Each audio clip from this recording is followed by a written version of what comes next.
Hello student, ये video है chapter first और टॉपिक है प्रबंधन के उद्देश्य। बच्चों, वैसे तो आप लोगों को यूट्यूब पे जो हमारे वीडियोस दिख रहे हैं वो 10 तक इस चैप्टर 1 के पार्ट 10 आपको मिल चुके होंगे। बट एक्चुअल में ये वीडियो या ये टॉपिक जो है प्रबंधन के उद्देश्य हम हमारी क्लास में तो पढ़ा चुके हैं, बट उसकी रिकॉर्डिंग किसी वजह से नहीं हो पाई थी, इसलिए मैं इसको रिकॉर्ड आज कर रहा हूँ। तो प्रबंधन के उद्देश्य टॉपिक है, इसे कोशिश करना, ज़्यादा अच्छे से समझना। बहुत ही आईएमपी टॉपिक है ना। सीधा सीधा क्वेश्चन आता है एमपी बोर्ड के स्टूडेंट्स के लिए कि प्रबंधन के उद्देश्य क्या है, बताइए। ठीक है, चलिए देखते हैं। देखिए, प्रबंधन के उद्देश्य को 3 भागों में बांटा है इन्होंने। ठीक है, पहला है संगठनात्मक उद्देश्य, ठीक। फिर उसके बाद में आता है सामाजिक उद्देश्य और फिर तीसरा आता है व्यक्तिगत। तो एक प्रबंधन के 3 अलग प्रकार के क्या होते हैं, उद्देश्य होते हैं। ठीक है, सबसे पहला संगठनात्मक उद्देश्य। देखो, सिंपल सी बात, संगठन का उद्देश्य।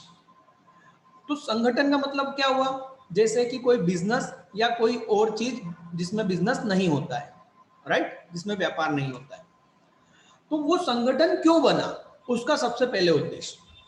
तो नॉर्मली एक अभी हम व्यवसायिक अध्ययन में केवल उन्हीं संगठनों का अध्ययन करते हैं जो कि क्या है, व्यवसायिक है ना, बिजनेस, राइट, उन्हीं का हम अध्ययन करते हैं।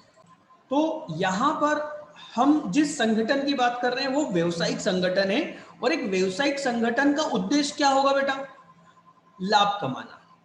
सिंपल सी बात है, राइट। बट आप अब एक चीज ध्यान रखना, यदि आप फ्यूचर में यदि बिजनेस करना चाहते हैं, कोई सा भी छोटा हो या बड़ा बिजनेस हो, आप एक चीज ध्यान रखना, कभी भी कोई भी बिजनेस पहले से प्रॉफिट कमाने की नहीं सोचेगा। बिजनेस किया जाता है प्रॉफिट कमाने के लिए ही, पर उसका उद्देश्य शुरू में लाभ कमाना नहीं होता है, उसका उद्देश्य होता है जीवित रहना, सर्वाइवल।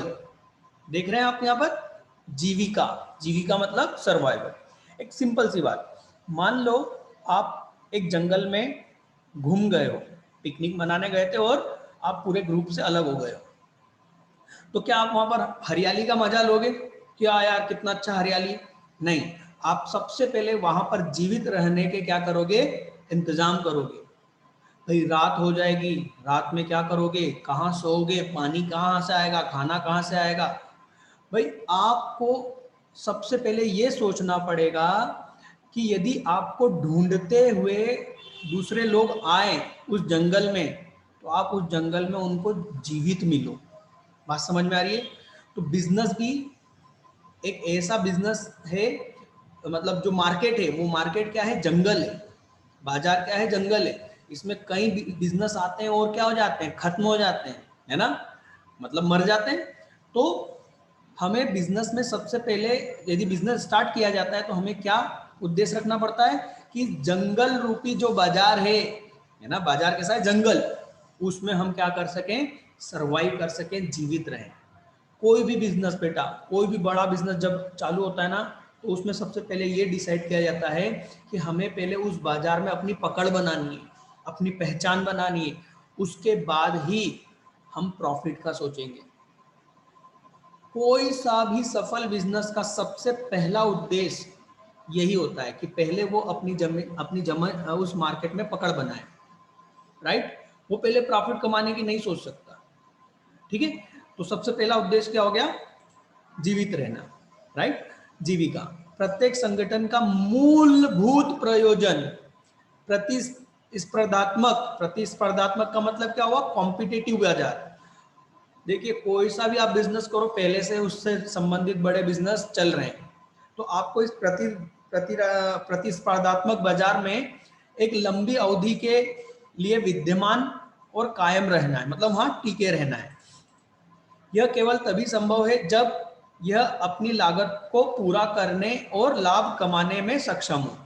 मतलब देखो यार बेटा, सिंपल सी बात बताता हूँ, जब मैंने अपना कोचिंग स्टार्ट किया था, अपने आप में और मेरे जो पार्टनर हैं, हम दोनों ने एक बात को बिल्कुल क्लियर कर लिया था कि हम 1 साल तक, जो फर्स्ट ईयर था, है ना, उस 1 साल में हम कोई भी प्रॉफिट नहीं कमाएंगे।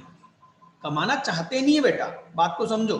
हमको प्रॉफिट होगा ही नहीं, क्योंकि हम पहले आए हैं, पहले से मार्केट में कोचिंग चल रही हैं, पहले साल उतने स्टूडेंट नहीं मिलेंगे कि हमको प्रॉफिट हो जाए। हमारा केवल एक ही मकसद था, वो ये कि हमने जो किराए से जो बिल्डिंग लिया था, सिर्फ उतने स्टूडेंट आ जाए कि किराया निकल जाए। फिर अपना खुद का चाय पानी का खर्चा भी नहीं चाहिए हमको, तो सिर्फ क्या निकल जाए, किराया निकल जाए, बिजली का बिल निकल जाए, उतने स्टूडेंट चाहिए। ऐसा करने का फायदा क्या मिला? ऐसा करने का फायदा ये है कि सीधी सी बात है, ऐसा नहीं हो सकता कि आप एकदम से बिजनेस में आओ और आप रातों रात करोड़पति बन जाओ, ऐसा नहीं हो सकता, है ना। तो जीविका का सोचने से फायदा ये मिला कि हमारा मेंटल लेवल सही रहा, मतलब दिमागी रूप से हम संतुष्ट रहे कि यार हमने जो सोचा था वो हो रहा है ना। क्योंकि सेटिस्फेक्शन नहीं मिलेगा तो फ्रस्ट्रेशन आएगा, असंतुष्टि आएगी, और हो सकता है कि आप डिसीजन गलत ले लो कि यार बिजनेस में प्रॉफिट तो हो ही नहीं रहा है, एक काम करो इसको बंद करो, और आप ऐसा करते रहोगे। आप एक बिजनेस से दूसरे बिजनेस, दूसरे बिजनेस से तीसरे बिजनेस जाते रहोगे, राइट। तो इसलिए कोई सा भी बिजनेस जब आप स्टार्ट करो तो आप उसका एक समय निश्चित करो। ये जो समय होता है ना जीविका का, ये निर्भर करता है वो बिजनेस किस प्रकार का है ना। जरूरी नहीं है 1 साल, हो सकता है 2 महीने, या हो सकता है 3 साल। होटल होटल लाइन के जो बिजनेस होते हैं ना, उसमें 5 साल का टारगेट लगाते हैं कि 5 साल तक नहीं कमाएंगे। क्यों? क्योंकि उसमें नाम बनाने में टाइम लग जाता है बेटा, राइट। तो वो डिपेंड करता है कि किस टाइप का आपका बिजनेस है, ठीक। तो पहले सर्वाइवल, फिर जीवित रहना, मतलब फिर उसके बाद में जब आप मार्केट में पकड़ बना लेते हो अपनी, तो आप बनाते हो लाभ का टारगेट, उद्देश्य। क्या बनाते हो? लाभ। भाई आपका नाम कमा लिया आपने, तो अब आप धीरे धीरे आप क्या करोगे, पर्याप्त मात्रा में लाभ कमाने का उद्देश्य बनाते हो, ठीक। फिर इसके बाद में तीसरा आता है वृद्धि करना, राइट। क्या करना? वृद्धि। वृद्धि करने का मतलब होता है कि आप अपने बिजनेस को बढ़ाओ।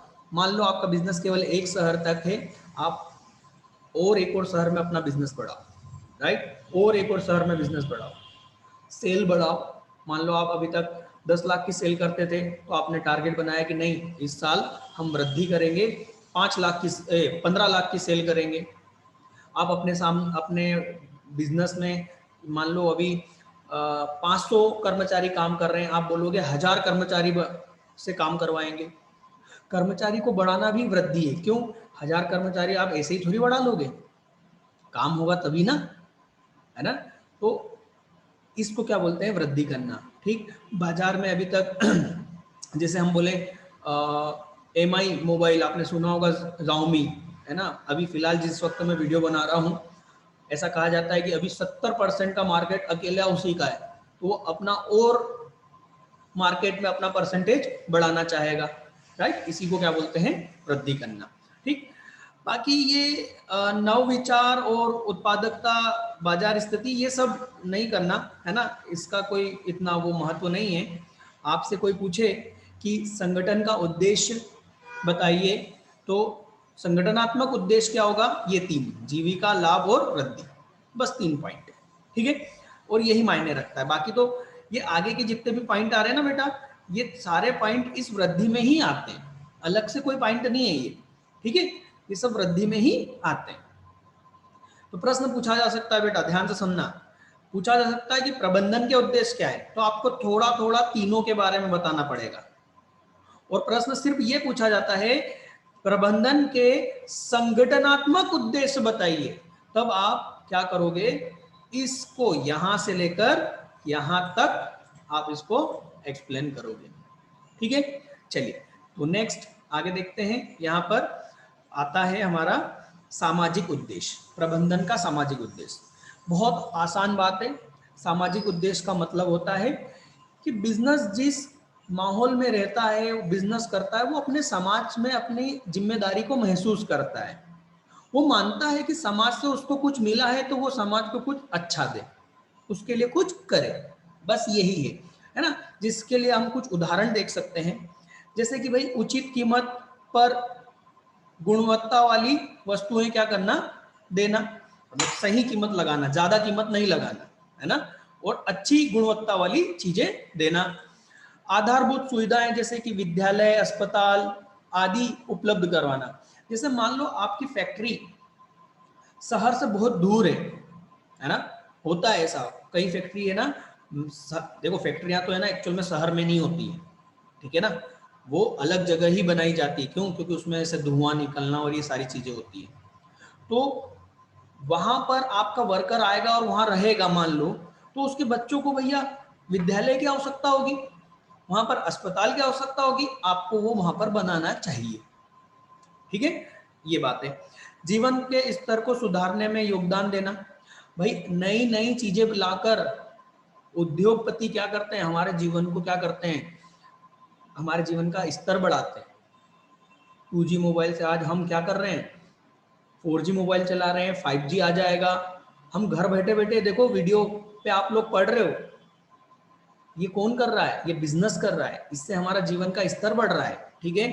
रोजगार के अवसर देना, है ना, ये सारे पॉइंट हैं जो कि एक सामाजिक, मतलब समाज के लिए एक बिजनेस करता है, और उसको कौन पूरा करता है, प्रबंधन पूरा करता है, प्रबंधन उसको अपना उद्देश्य बनाता है, ठीक है बेटा, यहां तक समझ में आया।